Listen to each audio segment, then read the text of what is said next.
नमस्कार दोस्तों, आप सही कदा विक्ट्री पे स्वागत है। जैसा कि आपको डेली हिंदी की क्लास मिल रही है बीएसएफ और सीएसएफ के लिए, हेड कांस्टेबल मिनिस्ट्रियल और एसआई स्टेनो के लिए। तो आज की क्लास में मैं आपको पढ़ाने वाला हूं व्यंजन और विसर्ग संधि के बारे में। इस क्लास में मैं संधि को खत्म कर दूंगा, फिर नेक्स्ट क्लास में कुछ नया पढ़ेंगे।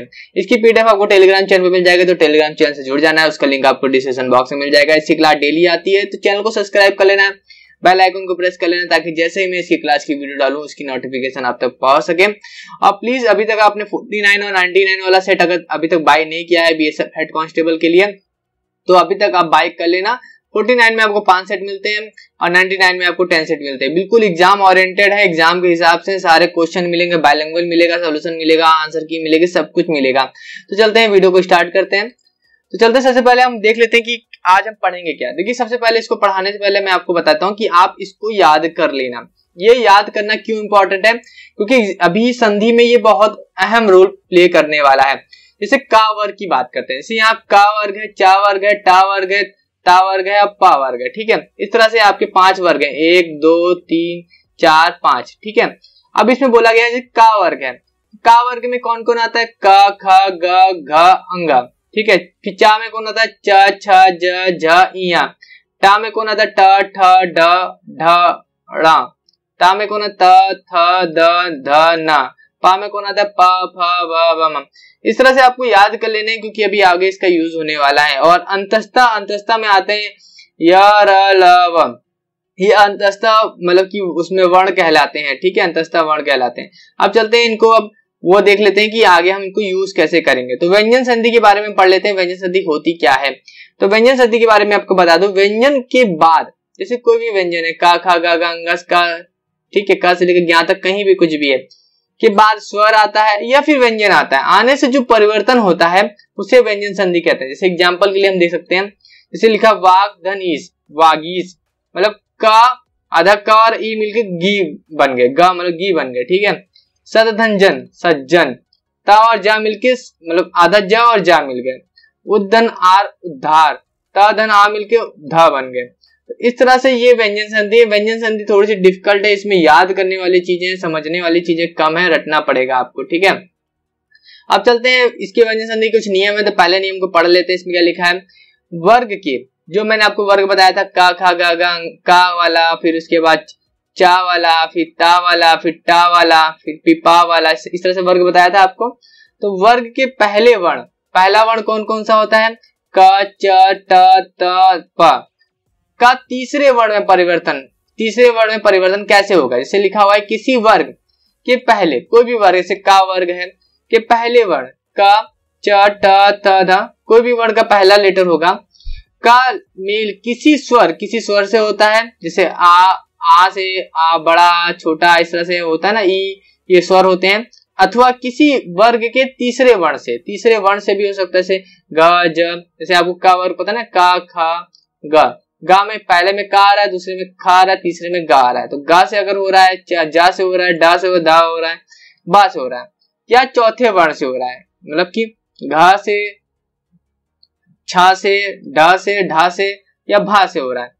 ठीक है, अथवा अंतस्था व्यंजन, अंतस्था व्यंजन आपको बताया था या अलावा था, कि वर्ग वर्ण से होने पर वर्ग का पहला वर्ण अपने ही वर्ग के तीसरे, जैसे पहला, जैसे क ख ग घ अंग था, अब इसमें अगर होता है तो इसमें जो पहला जो का है वो गा में बदल जाएगा। जैसे गा में अगर पा वाला में देखेंगे तो इसका जो तीसरा होगा उसमें बदल जाएगा, तो गा ज ड द बा में परिवर्तन हो जाता है, मतलब तीसरे वर्ड में परिवर्तन हो जाता है। जैसे इसमें देख सकते एग्जाम्पल से आपको ज्यादा समझ में आएगा। जैसे का गा में होना, का गा में, जैसे का दिग है तो गा से हो गया तो दिग्गज हो गया, दिग्धन अन दिग्गंत हो गया, दिग्धन विजय दिग्विजय हो गया, वागधनीस वागीस हो गया। मतलब का जो हो रहा है वो जो गा में बदल जा रहा है, अपने ही वर्ग के तीसरे लेटर में बदल जा रहा है। अब जैसे चा का है, चा का जा में बदलना, अच धन अंत अजंत, अच धन आदि आजादी। ठीक है, इस तरह से मतलब पहले ही उसका आपका तीसरे से का ख ग था ना, तो पहला जो था वो तीसरे में बदल जाएगा, मतलब का गा में बदल जाएगा, जो चा छा ज वाला था उसमें बदल जाएगा। जैसे कि च छ ज, तो चा था वो जा में बदल जाएगा। ठीक है, अब पा फ भ, पा का पा फ ब, ठीक है, पा का बा में बदल जाएगा, पहले का तीसरे में बदल जाएगा। तो इस तरह से परिवर्तन होगा। अब चलते हैं तीसरे नंबर क्वेश्चन, दूसरा इसका जो एग्जाम्पल है, वर्ग के पहले वर्ण का पांचवें वर्ण में परिवर्तन। जो पहला वर्ग के पहला वर्ण है, जैसे कि पहला कोई भी वर्ग का है तो का पांचवें वर्ण में बदलना, का अंगा में, का खा गा अंगा में बदलना, ठीक है। यदि किसी वर्ग के पहले वर्ण जैसे क च ट त प का मेल किसी अनुनासिक वर्ण, केवल ना और मा ही आते हैं अनुनासिक में, उसके स्थान पर किसी वर्ग का पांचवा वर्ण इसमें से अंगा, इया, ड़ा, ना, मा में हो जाता है। जैसे आप देख सकते हैं, आप देखिए बहुत ही सिंपल है, इसको याद कर लेना। जैसे का अंगा में होना, वाग धन में, वागम में, ठीक है, वाडम में, ऐसे करके। ट धन ड़ा, सट धन मुख, सड़मुख, इस तरह से आपका परिवर्तन हो रहा है। अब चलते हैं तीसरे नंबर नियम में, ये छा का नियम है, ठीक है। किसी भी ह्रस्व स्वर या आ मतलब दीर्घ स्वर का बात हो रहा है, आ का मेल छा से होने पर छा के पहले चा जोड़ दिया जाता है। जैसे स्वधन छंद, स्वच्छंद, परिधन छेद, परिच्छेद, अनुधन छेद, अनुच्छेद, इस तरह से चा में जोड़ दिया जाता है। छा के नियम में ये है, छा का नियम अगर जहां पे छा आता है, छंद, छेद, छेद, तो वहां पर आप जान लीजिए कि वहां पर चा को जोड़ना है। अब जैसे ता का नियम है, ता संबंधी नियम, ता के बाद यदि चा, ता के अगर बाद चा आता है, छा हो तो ता का चा हो जाता है। जैसे कि उत्धन चारण, उच्चारण हो जाता है, ठीक है। मेरा माउस कहां चला गया? उत्धन चरित, उच्चरित हो गया। जगधन छाया, जग छाया हो गया। सतधन चरित, सच्चरित हो गया। तो इस तरह से परिवर्तन हो जाता है। ता के बाद यदि ज छ हो तो ता ज में बदल जाता है। सतधन जन, सज्जन, जगत जननी, जगजननी, विपदन जाल, विपजाल, इस तरह से बदल जाता है। तो इस तरह से नियम काफी सारे हैं। अब इसमें लिखा ता के बाद यदि टा डा हो तो ता का क्रमशः ट ड में बदल जाता है। जैसे बृहत टीका, बृहत टीका, उद्धन उड्डयन, उड्डयन, ठीक है। इस तरह से परिवर्तन होता है। इसकी वीडियो आपको टेलीग्राम चैनल में मिल जाएगी, आप वहां जाके देख सकते हैं। इसका जो चौथा नियम है उसमें लिखा है ता के बाद यदि ला हो तो ता आधा ला में बदल जाता है। जैसे उद्धन लास, उल्लास, ठीक है। उद्धन लीन, उल्लीन, तत्धन लीन, तल्लीन, उद्धन लेख, उल्लेख। तो इस तरह से अगर ता के बाद अगर ला होगा तो ता जो होगा वो आधा ला में बदल जाएगा। अब चलते हैं और भी देखते हैं क्वेश्चन। पांचवें नंबर पे देखते हैं, इसमें लिखा हुआ है कि ता के बाद यदि सा आए, सलजम वाला सा आया तो ता का चा और सा का छा हो जाता है। उत्धन श्वास, उच्छ्वास, मतलब चा हो जाता है। और ता के बाद चा और सा आता है तो छा हो जाता है। देखते हैं यहाँ पर छा हो गया ना, उच्छ्वास हो गया, ठीक है। सतधन शास्त्र, सच्छात्र, मतलब छा हो जाता है। इस तरह से आपको याद करना पड़ेगा, रटना पड़ेगा भाई, रटने के अलावा कोई और ऑप्शन नहीं है आपके पास। छठवें नंबर बात करते हैं, ता के बाद यदि हा हो तो ता के स्थान पर दा और हा के स्थान पर धा हो जाता है। सतधन, ततधन हित, तद्धित, उद्धन हार, उद्धार, उद्धन हत, उद्धत, उद्धन हत, उद्धत। तो इस तरह से आपको याद करना पड़ेगा, ठीक है। बहुत सारी चीजें हैं, बहुत सारे नियम हैं, मैं सारे नियम आपको पढ़ा दूंगा। अन्ना संबंधी नियम बताता हूँ। जैसे ऋषि, री है, री के बाद रा और सा के बाद ना व्यंजन आता है तो ना का ड़ा हो जाता है। परिणाम, परिणाम हो जाता है। प्रधन नाम, मान, प्रणाम हो जाता है। रामधन अयन, रामायण हो जाता है। भूषधन अन, भूषण हो जाता है। तो इस तरह से आपको याद करना पड़ेगा भाई। छठवें नंबर की बात करते हैं, माँ संबंधी नियम है। माँ के से माँ का मेल का से माँ तक के किसी भी व्यंजन वर्ग से होने पर माँ उसी वर्ग के पंचमाक्षर मतलब अनुस्वार में बदल जाता है। जैसे समधन कलन, संकलन, समधन गति, संगति, समधन चय, संचय, परम धन तु, परंतु, समधन पूर्ण, संपूर्ण। तो इस तरह से इसका परिवर्तन होता है। अब चलते हैं इसका सेकंड नियम देखते हैं। माँ का मेल यदि य, र, ल, व, स, ह से हो तो म सदैव अनुस्वार ही होता है। जैसे समधन योग, संयोग, समधन रक्षक, संरक्षक, समधन लाभ, संलाप, समधन विधान, संविधान, समधन सय, संशय, समधन सार, संसार, समधन हार संहार। तो आप इसको एग्जाम्पल से ज्यादा अच्छे से समझ सकते हो, तो एग्जाम्पल से मैं आपको समझाता जा रहा हूँ, ठीक है। इसका जो तीसरा नियम है, माँ का लास्ट नियम है, माँ के बाद यदि माँ आने पर, यदि आधा माँ के बाद पूरा माँ आ रहा है तो कोई परिवर्तन नहीं होता। जैसे सम धन मान सम्मान, ठीक है, कोई परिवर्तन नहीं हुआ। सम धन मति सम्मति, अगर आधा माँ के बाद पूरा माँ आता है तो कोई भी परिवर्तन नहीं होता, ठीक है। अब इसमें 7वां नंबर देख लेते हैं, लास्ट है व्यंजन संधि में सा संबंधी नियम।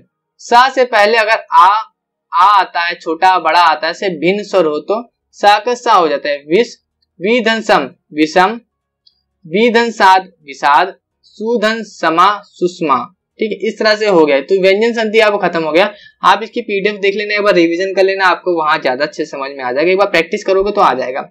विसर्ग संधि, विसर्ग संधि शब्द संधि, विसर्ग संधि में आपको ऐसे विसर्ग का मार्क दिखेगा। अगर आपको ऐसा मार्क दिखता है समझ लो विसर्ग संधि है।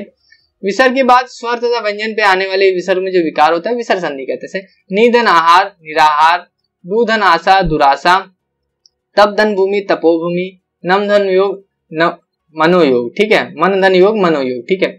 अब इसमें भी कुछ नियम है जो संबंधी। इसमें पहला नियम क्या बोलता है, विसर्ग का ओ हो जाता है, ठीक है। अगर कोई विसर्ग आता है, विसर्ग लगा हुआ है ना यहाँ पर, तो विसर्ग का ओ हो जाता है। जैसे यदि विसर्ग के पहले आ और बाद में भी आ है, छोटा आ है, अथवा प्रत्येक वर्ग का तीसरा चौथा, तीसरा आपको बताया से कि का ग होता है, ठीक है, फिर घा हो गया और 5वां डा हो गया, ठीक है। क्या वर्ण अथवा यारला को बताया था कि ये अंतस्था स्वर है, क्योंकि इसमें अंदर से हवा आती है, हो तो विसर्ग का ओ का ओ हो जाता है।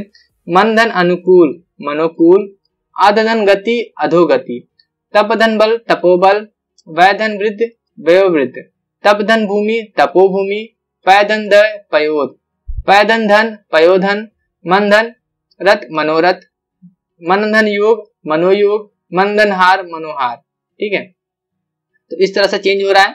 अब चलते हैं, इसमें कुछ अपवाद भी हैं, अपवाद को छोड़ देते हैं, बाकी आप इसको उसमें देख लेना, क्योंकि वीडियो काफी लंबी हो जाती है, आप देखते नहीं हो।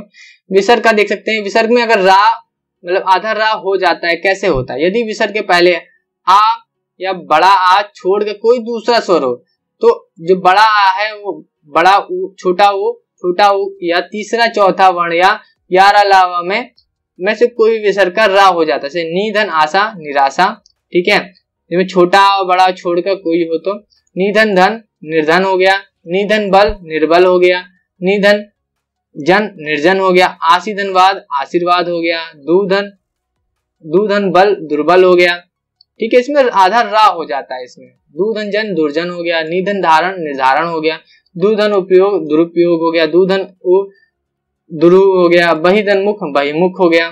तो इस तरह से आप देख सकते हो। अब इसका तीसरा नियम देख सकते हैं, विसर्ग का जो सलजम वाला सा आधा सा हो जाता है, ठीक, कैसे हो जाता है, यदि विसर्ग के पहले कोई स्वर हो अब बाद में च छ स हो तो विसर्ग का स हो जाता है। ऐसे निधन चिंत निश्चिंत, निधन छल निश्चल, निधन शासन दुशासन, दुधन शासन दुशासन, दुधन चरित दुश्चरित। तो यहाँ पर आधा सा हो जा रहा है, ठीक है, आधा सा हो जा रहा है, आप देख सकते हैं। अब चलते हैं 6वें नंबर पे, विसर्ग का सा हो जाता है, विसर्ग के पहले ई उ और बाद में क ख ट ठ प फ में कोई वर्ण हो तो विसर्ग का आधा सा हो जाता है। निधन कपट निष्कपट, ठीक है, का आया, निधन कंपट निष्कंपट, ठीक है, धनुधन टंकार धनुष्कार, ठीक है, निधन ठुर निष्ठुर, निधन प्राण निष्प्राण, निधन फल निष्फल। तो इस तरह से आप देख सकते हो कि इस तरह से हो जाता है। 5वें नंबर क्वेश्चन की बात करें, विसर्ग का सा हो जाता है, विसर्ग के बाद यदि ता या था हो तो विसर्ग का सा हो जाता है। जैसे नम धन ते नमस्ते, निधन तेज निस्तेज, मन धन ताप मनस्ताप, निधन संताप, इस तरह से हो जाता है, ठीक है। और 6वां नंबर पॉइंट बोल रहा है आपका कि विसर्ग का लोप हो जाना, जहां विसर्ग गायब हो जाता है, यदि विसर्ग के बाद छा हो तो विसर्ग लुप्त हो जाता है और चा का आगमन हो जाता है। जैसे अनुधन छेद अनुच्छेद, यहाँ विसर्ग का गया होगा, छा आ गया यहाँ पर, ठीक है, चा आ गया था। छत्रधन छाया छत्र छाया, यदि विसर्ग के बाद रा हो तो विसर्ग लुप्त हो जाता है और उसके पहले का स्वर दीर्घ हो जाता है। जैसे निधन रोग निरोग, निधन रस निरस, ठीक है, ये आपको याद कर लेने हैं और एग्जाम्पल के जरिए आप समझ सकते हो। यदि विसर्ग से पहले आ और आ हो तो विसर्ग के बाद कोई भी भिन्न स्वर हो तो विसर्ग का लोप हो जाता है। जैसे अतधन ए अतधेन, ठीक है। और विसर्ग के परिवर्तन ना होना। यदि विसर्ग में पूर्व में आ हो तो बाद में का और पा हो तो विसर्ग में परिवर्तन नहीं होता। जैसे प्रातःधन काल, प्रातः काल, ठीक है, अंताधन करण, अंताकरण, अंतादपुर, अंतपुर, अधधन पतन, अधपतन, ठीक है। यदि विसर्ग के पूर्व में पहले अगर आ है तो और बाद में का या पा आते हैं तो विसर्ग वैसा ही रहता है, उसमें कोई परिवर्तन नहीं होता, ठीक है।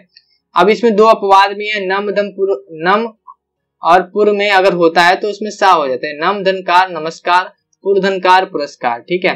तो यहाँ पर आपकी विसर्ग की क्लास खत्म हो गई है, संधि मैंने आपको पढ़ा दी पूरी, आप इसका रिवीजन कर सकते हो। इसका पीडीएफ आपको टेलीग्राम चैनल पे मिल जाएगा, वहां से आप जाके देख सकते हो। तो टेलीग्राम चैनल पे जाके इसको देख लेना है, इंस्टाग्राम पे मुझे फॉलो कर लेना, चैनल को सब्सक्राइब करना। तो अभी लेते हैं, अलविदा, मिलते हैं नेक्स्ट वीडियो में। Thank you so much.